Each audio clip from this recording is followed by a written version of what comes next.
2026 சட்டமன்ற தேர்தலில் அனைத்து இந்திய அண்ணா திராவிட முன்னேற்ற கழக தலைமையில் அமைக்கப்பட்ட கூட்டணி பெரும்பான்மையான இடங்களிலே வெற்றி பெறும். அண்ணா திமுக தனி பெரும்பான்மையோடு ஆட்சி அமைக்கும். நன்றி, வணக்கம்.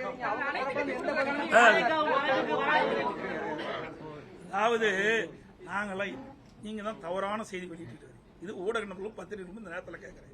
அனைத்து இந்திய அண்ணா திராவிட முன்னேற்ற கழகம் தாவேகாவோட கூட்டணியை நாங்கள் பேச்சுவார்த்தை இதுவரைக்கும் நடத்தல.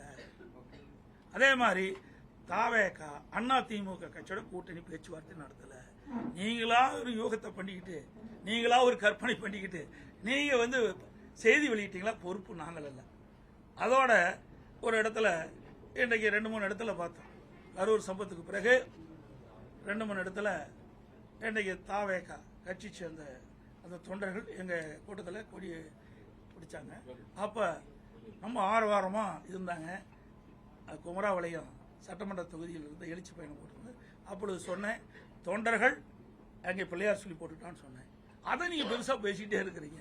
ஆக அவர்களுடைய கட்சி கொடி தான் காட்டினாங்க. நல்லா புரிஞ்சுங்க, வேற கட்சி கொடி காட்டல. அப்பவும் அவர் கட்சியில் தான் இருக்கிறாங்க.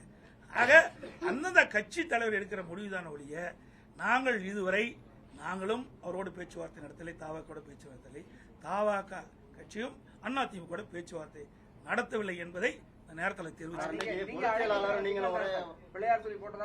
ஆமா, தொண்டர் அப்படி கிடையாது. தொண்டர் ஏங்க உங்க வீட்டுல ஒரு விருந்தாளி வராங்க, விருந்தாளி வந்தா என்ன சொல்லுவீங்க? போப்ப வெளியின்னு சொல்லுவீங்களா? என்னங்க இது? ஒரு மனிதாபிமானம் வேண்டாம்.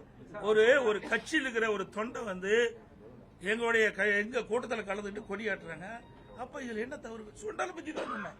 அங்க கொடியாட்டி இருக்கிற தொண்டர் அங்க தொண்டர்கள் பிள்ளையார் சொல்லி போட்டுருக்கான்னு சொன்னேன். இதுல என்ன தவறு இருக்குது? யாரு எதுக்கு உழ வைக்கிறதுக்கா? ஏற்கனவே நாங்க பண்றது ரொம்ப பத்தலையா? இப்படிப்பட்ட நிலைமைக்கு அவைதான காரணம். ரைட். அனைத்து கூட பத்திரிகை நன்றி, வணக்கம்.